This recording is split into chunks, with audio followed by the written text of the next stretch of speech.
এই নবীরা আমাদের জন্য রহমত। এই নবীরা না আসলে আমরা জান্নাত চিনতাম না, নবীরা না থাকলে আমরা জাহান্নাম চিনতাম না। এই যে আল্লাহ বলে একজন আছে, আমরা জেনেছি কার কাছ থেকে? নবীদের কাছ থেকে আমরা জেনেছি।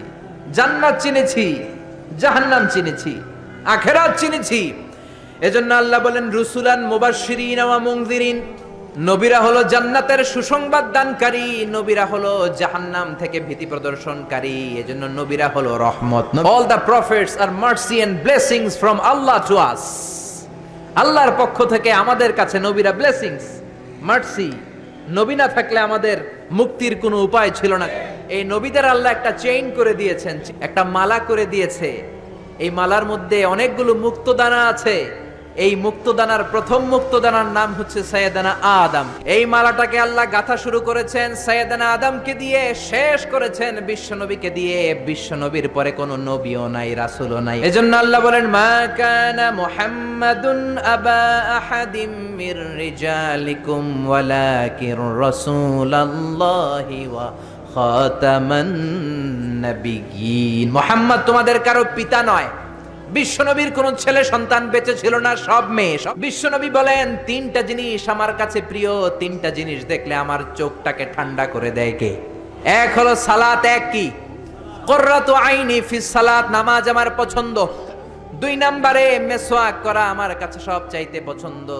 তিন নম্বরে নারী জাতি আমার কাছে সবচেয়ে পছন্দ। সুবহানাল্লাহ। এজন্য নারীদের সাথে কখনো খারাপ আচরণ করে নাই। কোন ছেলে সন্তান বিশ্বনবীর বেঁচে ছিল না। ইব্রাহিম নামে একটা ছেলে ছিল, আব্দুল্লাহ নামে একটা ছেলে ছিল। এগুলোকে দুনিয়া থেকে ছোট্ট বয়সেই নিয়ে গিয়েছে কে? বেঁচে ছিল চার মেয়ে, এর মধ্যে সবচেয়ে বেশি ভালোবাসতেন ফাতেমাকে। সাইয়্যিদাতু নিসাই আহলিল জান্নাহ, জান্নাতি সব নারীদের সর্দারিনী হবে ফাতেমা। চিল্লায় বলেন সুবহানাল্লাহ। আবার বিশ্বনবী বলতেন ফাতিমাতু বিদউম মিন্নি, ফাতেমা আমার কলিজার টুকরা। যে ফাতেমারে কষ্ট দেয় সেজন্য আমি বিশ্বনবীরে কষ্ট দেয়। যে ফাতেমার মুখের মধ্যে হাসি ফুটিয়ে দেয় সেজন্য বিশ্বনবীর মুখের মধ্যে হাসি ফুটিয়ে দেয়। বিশ্বনবী সব সময় মুচকি হাসতেন। কি করতেন? মুচকি হাসেন তো আপনারা। বিশ্বনবীর খাদেমের নাম হলো আনাস। 8 বছর 9 বছর হবে। আনাসের মা আনাসকে নিয়ে এসে বলল ইয়া রাসূলুল্লাহ, ইয়া হাবিবাল্লাহ, খুয়াইদিমুকা আনাস, আমার ছেলে আনাস আপনার খাদেম হবে। যেহেতু ছোট মানুষ, বেশি কিছু করতে পারবে না, আপনার মেসওয়াক টেনে দিবে, জুব্বা টেনে দিবে, অজুর পানি এনে দিবে, আপনি কবুল করে নেন। বিশ্বনবী বললেন যাও, কবুল করে নিলাম, আজকে থেকে আনাস আমার খাদেম হয়ে গেল। ছোট্ট আনাস কি আর করবে? বিশ্বনবীর জামা এনে দেয়, অজুর পানি এনে দেয়। সামদেশের একটা জুব্বা আছে, এইটা বিশ্বনবী পড়তেন। বিশ্বনবী আনাসকে একবার পাঠালেন, আনাস আমার জুব্বাটা নিয়ে আস। 9 বছরের ছোট্ট আনাস জুব্বা আনতে যে মদিনার গলিতে দেখতে লাগলো মদিনার ছোট ছোট ছেলে মেয়েরা কুতকুত খেলে। কি খেলে? মাটির চারা দিয়ে পা দিয়ে ধাক্কা মারে আর খেলে। ছেলেরাও খেলে, মেয়েরাও খেলে। ছোট্ট বয়সে খেলছেন তো আপনারা। সাইয়েদনা আনাস, ছোট্ট আনাস দাঁড়িয়ে গেলেন, সেও খেলা শুরু করে দিলেন। বিশ্বনবী যে বলেছে জুব্বা আনতে, জুব্বা আনার কথা ভুলে গেলেন। 1 ঘন্টা হয়ে যায়, বিশ্বনবীর জুব্বা আসে না। বিশ্বনবী ভাবলেন আনাস হয়তো ভুলে গিয়েছে, যাই কি আর করব, নিজের জুব্বা নিজেই আনি। বিশ্বনবী জুব্বা আনতে গেলেন। জুব্বা আনতে যে দেখে মদিনার এক গলির মধ্যে অনেকগুলো ছেলে মেয়ে। দূর থেকে তাকিয়ে দেখে আমার আনাস ওইখানে আছে। দেখতে গেলেন ওখানে কি চলছে, যে দেখে কুতকুত খেলে। বিশ্বনবী দাঁড়িয়ে রইলেন, ধমক দিলেন না, কিচ্ছু বললেন না। আনাস খেলতে খেলতে খেলতে খেলতে হঠাৎ করে বিশ্বনবীর চোখের দিকে আনাসের চোখ পড়ে গেল। আনাসের মাথায় জুব্বার কথা মনে পড়ছে। হায় হায় সর্বনাশ, বিশ্বনবীর জুব্বা আনতে ভুলে গিয়ে আমি কুতকুত খেলি। আনাস বলল বিশ্বনবী আমারে দেখে একটা ধমকও দেয় নাই, একটা গালিও দেয় নাই, দিয়েছে একটা মুচকি হাসি। আনাস বলে ওই দিনের বিশ্বনবীর মুচকি হাসির শাসন কিয়ামত পর্যন্ত আমি আনাসকে সোজা পথে রেখেছে, আর বাঁকা কোনো দিকে যেতে দেয় নাই। কোন সুবহানাল্লাহ। শাসন করতে জানলে মারপিটের দরকার নাই, শাসন করতে জানলে ধমক দেওয়ার দরকার নাই, শাসন করতে জানলে মুচকি হাসির মাধ্যমেও শাসন করা যায়। চিল্লায় বলেন ঠিক কি না? আল্লাহ বললেন আমার বিশ্বনবীর পরে আর কোনো নবী নাই।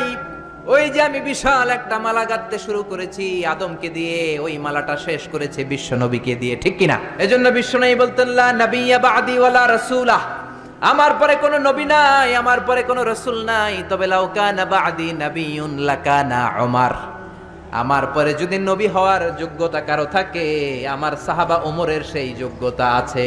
এজন্য আমার নবী শেষ নবী, আমার নবী বিশ্ব নবী, চিল্লায় বলেন ঠিক কিনা?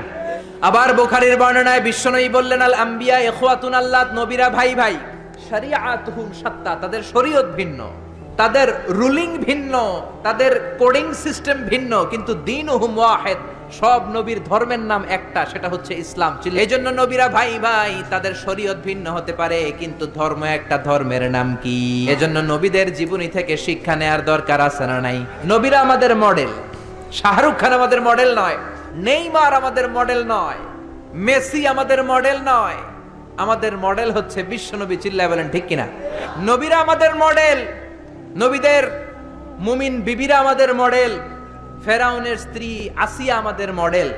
ও আমার মায়েরা, জান্নাতুন নাইম এভরিল তোমার মডেল নয়, নুসরাত ফারিয়া তোমার মডেল নয়, তোমার মডেল হচ্ছে খাদিজাতুল কুবরা তাহেরা, তোমার মডেল হচ্ছে মা আয়েশা রাদিয়াল্লাহু আনহা, স্বামীর জন্য জান দিয়েছে, প্রাণ দিয়েছে সাইয়েদাতুনা খাদিজা। মদিনায় যখন বিশ্বনবীরে সাহায্য করার কেউ নাই, মা খাদিজা বিশ্বনবীর জন্য সব সম্পত্তি দান করে দিয়েছে। এজন্য খাদিজার ইন্তেকালের পরে বিশ্বনবী জানাজা দিলেন, দাফন দিলেন, কাফন দিলেন, দোয়া করলেন। সব সাহাবারা দাফন শেষে ঘরে ফিরে গেল। আবু বকর, ওমর আর বিশ্বনবী যায় না। ওমর বললেন, ইয়া রাসূলুল্লাহ চলেন ঘরে যাই। বিশ্বনবী বললেন, না আমি যাব না, কারণ যেই মহিলাটারে রেখেছি তারে মাটির নিচে রেখে কেমনে আমি ঘরে যাই? এই মহিলাটা সাধারণ কোনো মহিলা না। মক্কার জমিনে যখন কেউ আমারে শেল্টার দেয় নাই, কেউ আমারে হেল্প করে নাই, কেউ আমার কথা শুনতে চায় নাই, আমার প্রাণের খাদিজা আমারে তখন ভুলে নাই। ওমর তোমার মন চাইলে তুমি যাও, আবু বকর তুমি চলে যাও, আমি এখানে দাঁড়িয়ে থাকবো। খাদিজার কবরের 3টা প্রশ্নের জবাব আমি বিশ্বনবী নিজে দিয়ে তারপরে ঘরে ফিরে যাব রে আবু বকর। জিব্রাইল এসে বললেন, ইয়া রাসূলুল্লাহ আপনি ঘরে ফিরে যান, আপনার দাঁড়িয়ে থাকার দরকার নাই। আরশের উপর থেকে আল্লাহ জানিয়ে দিয়েছেন খাদিজার কবরের 3টা প্রশ্নের জবাব আরশের উপর থেকে আল্লাহ নিজেই দিয়ে দিবে। এজন্য মায়েরা, তোমাদের মডেল হচ্ছে খাদিজা, তোমাদের মডেল হচ্ছে মা আয়েশা, তোমাদের মডেল হচ্ছে ফাতিমা। নবীদেরকে আল্লাহ পাঠিয়েছেন আল্লাহর জমিনে আল্লাহর দিন কায়েমের জন্য। এক একজন নবীকে আল্লাহ ওই সময়ের সবচেয়ে বড় ক্ষমতাশীলের কাছে পাঠিয়েছেন দাওয়াত দেওয়ার জন্য। মুসা আলাইহিস সালাম একা মানুষ, আল্লাহ বললেন ফেরাউনের কাছে যাও। সাইয়েদনা মুসাকে আল্লাহ বললেন, ইযহাব ইলা ফিরআউনা ইন্নাহু তাগা। ও মুসা ভয় নাই, ফেরাউনের কাছে যাও, ফেরাউনের কাছে যেয়ে দাওয়াত দাও। সাইয়েদনা মুসা বললেন, আমার কথা বললে অর্ধেক মানুষ বুঝে, অর্ধেক মুখের ভিতরে থাকে, কারণ মুসা আলাইহিস সালামের ছিল তুতলামির রূপ। কি রূপ? মুখে কথা আটকায় যায়, আসরা নাই। বনি ইসরাইলের লোকেরা বলে আপনার কথা বুঝি না। আল্লাহ বললেন, ভয় নাই, হারুনকে নবী বানিয়ে দিলাম। মুসা আলাইহিস সালামের ভাই হারুনকে নবী বানিয়ে দিলেন কে? এরপর আল্লাহ বললেন, ফাকুলা লাহু কাওলান লাইনান লাআল্লাহু ইয়াতাযাক্কারু আও ইয়াখশা। ও মুসা তুমি যাও, তোমার ভাই হারুনও যাও, তোমার মেজাজ একটু গরম। মুসা নবীর মেজাজকে গরম করে দিয়েছে কে?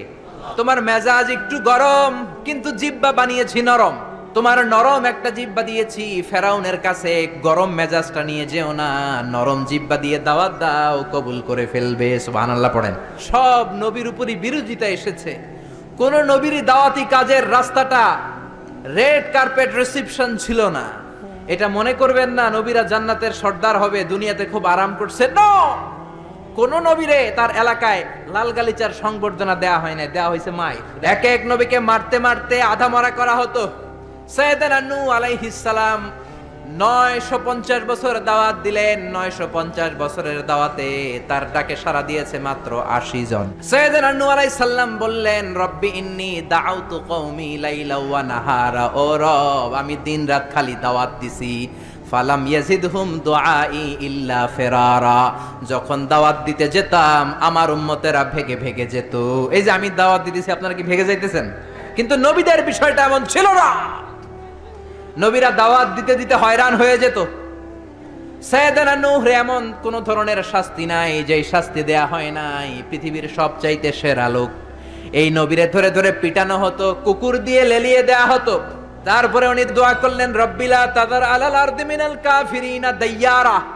ও আল্লাহ, আমার কথা শুধু শুনে না, আমারে শুধু মারে, আমারে পিটায়, আপনি কাফেরদের আন্ডা বাচ্চা যত আছে সবগুলোরে জমিন থেকে শেষ করে দেন। একজন নবী কখন এই বদদোয়া করে? যখন আর উপায় নাই, যখন মায়ের খেতে খেতে দেহে আর সয় না, আল্লাহ বললেন তো নৌকা বানাও। কি বানাও? বিশাল কিস্তি বানানো হলো, 80 জন উম্মত নিয়ে নৌকায় উঠলেন। ছেলেরে বললেন আমার কলিজার টুকরা নৌকায় ওঠো। ছেলে কয় ব্যাপার না, আমি পাহাড়ের উপরে উঠবো, বন্যা আমার কিছু করতে পারবে না। সাইয়েদনা নূহ বললেন লা আসিমাল ইয়াউম, আজকে বাঁচানোর কেউ নাই একজন ছাড়া, তিনি কে? আল্লাহ আকাশে বললেন আকাশ বৃষ্টি দাও, জমিন রে বললেন জমিনের পানি উপরে বাইরে বমি করে দাও। 40 দিন বৃষ্টি হলো, গোটা বিশ্ব বন্যায় ছেয়ে গেল। There was not a single territory on the world saved from this flood, saved from this dangerous flood ever. পৃথিবীর একটা ছোট্ট জায়গা ছিল না, ভূখণ্ড ছিল না যেই জায়গায় বন্যা হয় নাই। নূহ আলাইহিস সালামের বন্যায় আল্লাহর কাবা ঘরও ভেঙে মাটির সাথে মিশে গিয়েছে। পড়েন আল্লাহু আকবার। এজন্য নাফরমানি, বান্দরামি, আল্লাহর বিরোধিতা, কোরআনের বিরোধিতা যদি করি, ওই বন্যা আছে না নাই? মাঝে মাঝে আল্লাহ একটু বন্যা দিয়ে আমাদেরকে চেক করে। যে আল্লাহ 3 দিন লাগাতার বন্যা দিলেন, ও আল্লাহ কি 30 দিন বন্যা দিতে পারে না? এজন্য ইবাদত করতে হবে একজনের, তিনি কে? নামাজমুখী হওয়ার দরকার আছে না নাই? জামাতমুখী হওয়ার দরকার আছে না নাই? ফ্যামিলিটারে জান্নাতি ফ্যামিলি বানানোর দরকার আছে না নাই? এগুলো আমরা শিখবো নবীদের দাওয়াতি পদ্ধতি থেকে। চিল্লায় বলেন ঠিক কি না? 25 জন নবীর কথা আল্লাহ কোরআনে বলেছেন, এগুলো আমাদের শিখতে হবে, জানতে হবে। কিন্তু আসলে কি নবীর সংখ্যা 25? লক্ষাধিক নবী। কত নবী? অসংখ্য নবী। যেহেতু আল্লাহ সরাসরি আমাদেরকে জানায় নাই, কিছু তাফসিরের, কিছু হাদিসের হাসিয়ায় কিছু সংখ্যা পাওয়া যায়, কিন্তু সরাসরি অথেন্টিক সোর্স থেকে যেহেতু আসে নাই, আমরা বলবো যত নবী এসেছে সব নবীর উপর ঈমান আনলাম। ঠিক কিনা? আল্লাহ বলেন রুসুলান ক্বাদ ক্বাসাসনাহুম আলাইকা মিন ক্বাবলু ওয়া রুসুলান লাম নাকসুসহুম আলাইক। ও নবী, কিছু কিছু নবীর কথা এই কোরআনে আমি বলেছি, আর কিছু কিছু নবীর কথা আমি এই কোরআনে আপনারে বলি নাই। যতজন নবীর কথা বলেছি তাদের সংখ্যা হলো 25। সংখ্যা কত? আল্লাহ আমাদের উপর দয়া করে, মায়া করে মাত্র 25 জন নবীর কথা বলেছেন। এই জন্য এক খণ্ড হয়েছে কোরআন। যদি সব নবীদের কথা বলতো, ওই কোরআন নিয়ে আসাও সম্ভব ছিল না। চিল্লায় বলেন ঠিক কিনা? গাড়ি দিয়ে কোরআন এক জায়গা থেকে আরেক জায়গায় নেওয়া লাগতো। চিল্লায় বলেন ঠিক কিনা? এক এক নবীর এক এক স্ট্যাটাস, এক এক নবীর এক এক মর্যাদা, এক এক নবীর এক এক টাইটেল। আদম আলাইহিস সালামের টাইটেল কি? সফিউল্লাহ। ঈসা আলাইহিস সালামের টাইটেল হলো রূহুল্লাহ।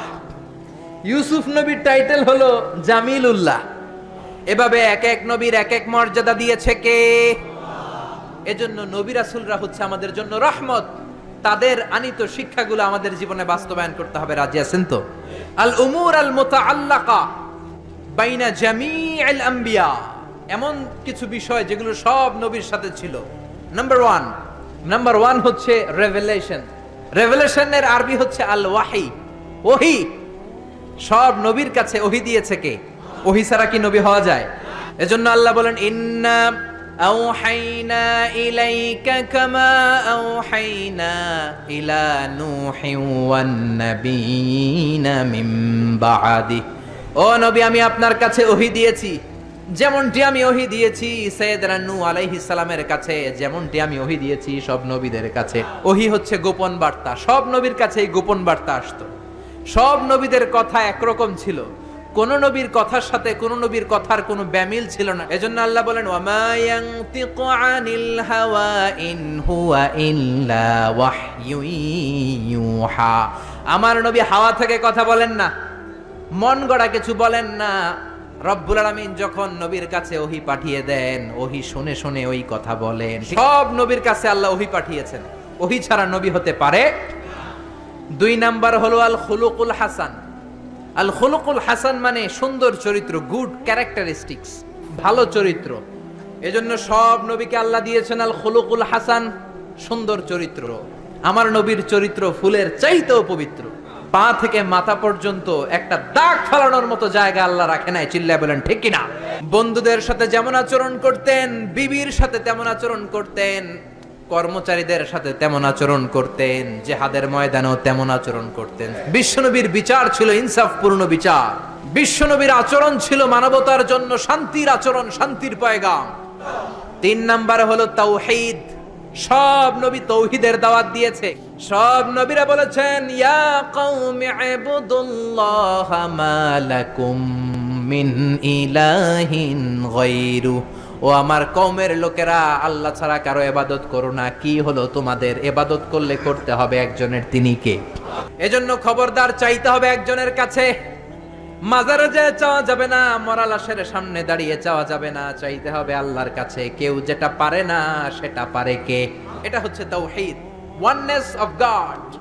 আল্লাহ যে এক, ওই এক আল্লাহর কাছেই চাইতে হবে। আল্লাহ ছাড়া কারো কাছে চাওয়া যাবে, অন্য কারো কাছে যদি চান এটা শিরক হয়ে যাবে। আল্লাহ সব গুনাহ মাফ করে দেন, কিন্তু শিরকের গুনাহ মাফ করবেন।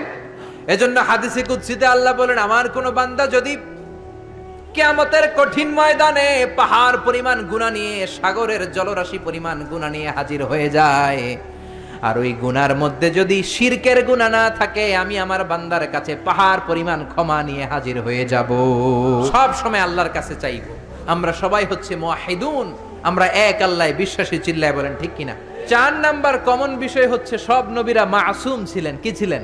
নবীদের ভুল ছিল না, নবীদের গুনাহ ছিল না। ছোটখাটো ডিসিশন মেকিং এ ভুল হলেও আল্লাহ দুনিয়াতেই ওটা সেটেল করে দিয়েছেন। চিল্লায় বলেন সুবহানাল্লাহ। সৈয়দনা আদমকে আল্লাহ বললেন ওই গাছের কাছে যেও না, শয়তানের ধোকায় পড়ে গেলেন, আল্লাহ দুনিয়ায় পাঠিয়ে দিলেন। বছরের পর বছর কাঁদলেন, আর রব্বুল আলামিনের কাছে দোয়া করলেন, আল্লাহ আমি গুনাহ করেছি, অপরাধ করেছি, অন্যায় করেছি, জুলুম করেছি, তুমি যদি গুনাহ ক্ষমা করে না দাও, কেউ গুনাহ ক্ষমা করার মতো নাই। ঠিক কিনা? যত পাপই করেন, আল্লাহর রহমতের দরিয়া আপনার পাপের চাইতেও বড়। ঠিক কিনা? আপনার পাপ যদি হয় খালের পানির সমান, আল্লাহর দয়া সাগরের পানির সমান। আপনার গুনাহ যদি হয় পাহাড়ের সমান, আল্লাহর দয়া আকাশের সমান। চিল্লায় বলেন ঠিক কিনা? এজন্য নবীদের ভুল নাই, নবীদেরকে মাফ করে দিয়েছে কে? 5 নম্বরে হলো মুআজিজা। সব নবীকে মুআজিজা দিয়েছে কে? মুআজিজা মানে মিরাকেল, অলৌকিক বিষয়। কারণ উনি যে নবী আমি বুঝবো কেমনে? উনি চোখ বন্ধ করে বলে এই মাত্র জিব্রাইল ওহী নিয়ে আসছে, হাসা কইছেন আমি জানি। কিন্তু উনি যদি মুআজিজা দেখায় তাহলে বুঝবো উনি নবী। টু প্রুভ হিজ প্রফেসি, তার নবুয়তির প্রমাণ করার জন্য আল্লাহ মুআজিজা দিয়েছেন। কত সুন্দর ইসলাম!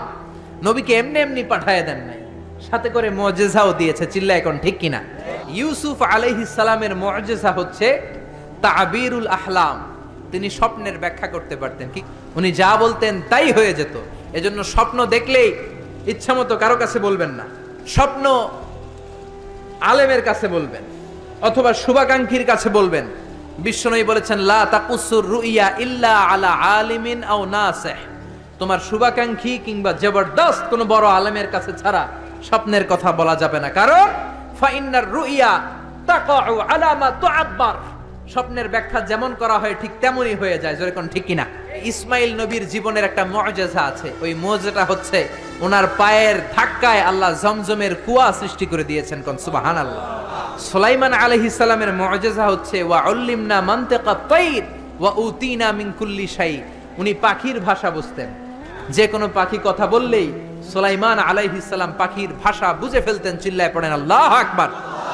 আবার আল্লাহ ওনাকে একটা স্পেশাল সিকিউরিটি বার্ড দিয়েছেন। সিকিউরিটি বার্ড, এটার নাম হচ্ছে হুদহুদ। কি নাম? কোরআনে এই পাখির নামটা আছে হুদহুদ। কি নাম? হুদহুদ। এই হুদহুদ পাখি সুলাইমান আলাইহিস সালাম ওনার সিংহাসনটা বাতাসে ভেসে বেড়াতো, যেমন করে এখনকার প্লেন আর রকেট গুলো ভেসে বেড়ায়। সিংহাসনও ভেসে বেড়াতো ওনার হুদহুদ সিকিউরিটি বার্ড, এটাও ভেসে বেড়াতো। এটার কাজ ছিল কোথায় পানি আছে পানির সন্ধান দেয়া। হুদহুদ পাখির চোখে এমন মেগাপিক্সেল দিয়েছে, 5000 4000 ফিট উপর থেকেও জমিনের দিকে তাকালে জমিনের কত শত ফিট নিচে পানি পাওয়া যাবে, উপর থেকেই এটা ধরে ফেলতো। কোন সুবহানাল্লাহ। এটা ছিল সুলাইমান আলাইহিস সালামের মুআজিজা। এরকম সব নবীকে মুআজিজা দিয়েছে কে? এরপরে সব নবীরা ছিল বাশার, মানুষ ছিল। কি ছিল? ইন্নামা আনা বাশারুম মিসলুকুম, আমি তোমাদের মতোই মানুষ। বিশ্বনবী বলেন আমি তোমাদের মতোই মানুষ, পার্থক্য হলো ইউহা ইলাইয়া, আমার কাছে ওহী পাঠায় কে? নবীরা অসুস্থ হতেন, নবীরা ব্যথা পেতেন, নবীরা বিপদে পড়তেন, নবীরা জন্মগ্রহণ করতেন 2-1 জন নবী ছাড়া। আদম আলাইহিস সালামের মাও নাই, বাবাও নাই। ঈসা আলাইহিস সালাম মা আছে, বাবা নাই। বাকি সব নবী মায়ের পেট থেকে এসেছেন। চিল্লায় এখন ঠিক কিনা? তারা আহত হলে টকটকে রক্ত বেরোতো, ওনাদের ক্ষুধা লাগতো, ওনারা বাজারে যেতেন, বিয়ে করতেন, সন্তান হতো, ইন্তেকালও করতেন। চিল্লায় বলেন ঠিক কিনা? এরপরে সব নবীরা পুরুষ ছিলেন। কি ছিল? সর্বশেষ সব নবীরা আহইয়াউন ফি কুবুরিহিম ইউসাল্লুন, সব নবীরা তাদের কবরে জীবিত, সালাম দিলে সালাম শুনে। চিল্লায় এখন ঠিক কিনা? নবীদের লাশ পচেও না, গলেও না। বিশ্বনবী বলেন ইন্নাল্লাহ হাররামা আলাল আরদি আন তাকুলা আজসাদাল আমবিয়া, রব্বুল আলামিন জমিনের জন্য হারাম করে দিয়েছেন নবীদের লাশ পচবে না, গলবে না, কিয়ামত পর্যন্ত অক্ষত অবস্থায় কবরে আছে না নাই। রাইল গানাম, সব নবীরা পৃথিবীতে রাখাল ছিল। কি ছিল? সাহাবীরা বললেন ইয়া রাসূলুল্লাহ এটা কি বললেন? বিশ্বনবী বললেন হ্যাঁ, বুখারীর বর্ণনা মা মিন নাবিয়্যিন ইল্লা রাআল গানাম, এই দুনিয়ায় যত নবী ছিল সব নবীরাই রাখালগিরি করেছে। সাহাবারা বললেন আপনিও করছেন নাকি? বিশ্বনবী বললেন হ্যাঁ হ্যাঁ, মক্কার জমিনে কুরাইশদের ছাগল পেলে পেলে আমি টাকা কামাই করেছি। সুবহানাল্লাহ। আপনি যত বড় নবীর ইতিহাস পড়েন না কেন, সব নবীকে রাখাল হিসেবে পৃথিবীতে পাঠিয়েছে কে? কারণ রাখাল বড় কঠিন একটা চাকরি, এই ডিউটিটা বড় কঠিন। ছাগল যারা পালছেন তারা জানেন। মুসা আলাইহিস সালাম সবচেয়ে জাদরেল এবং মেজাজওয়ালা নবী ছিলেন। ওনার থাপ্পড় খেয়ে ফেরাউনের বাবুর্চির সাথে সাথে শেষ। ওনার বাম হাতের থাপ্পড় খেয়ে, ডান হাতের থাপ্পড় খেয়ে মালাকুল মাউত আজরাইল তার একটা চোখ হারিয়েছে। যেরকম ঠিক কিনা? এই নবীকে দিয়েও ছাগল চড়িয়েছে কে? 1 বছর নয়, 2 বছর নয়, টানা 10 বছর মুসা নবী ছাগল চড়িয়েছেন। শোয়েব আলাইহিস সালামের বাড়িতে উনি যখন গেলেন, শোয়েব বলল কালকে থেকে ডিউটি পালন করবা। প্রথম দিন ডিউটি করতে যায়, দেখে সর্বনাশ, ছাগলের পাল ঢুকাইতে হবে খোয়ারে। উনি ডান দিকে যায়, ছাগল দৌড় দেয় বায়ে। উনি বাম দিকে যায়, ছাগল দেয় ডাইনে। ঘামতে ঘামতে মুসা নবী অজ্ঞান। উনি একটা গাছের লাঠি ভেঙেছে, লাঠি দিয়ে পিটায়া ছাগল গুড়ারে আধা মরা করেছে। 10 বছর ছাগল পালতে পালতে যখন মাথাটা ঠান্ডা হয়েছে, তখন ডিউটি মুক্ত করেছে কে? আল্লাহ। এজন্য নবীরা হচ্ছে আমাদের জীবনের মডেল।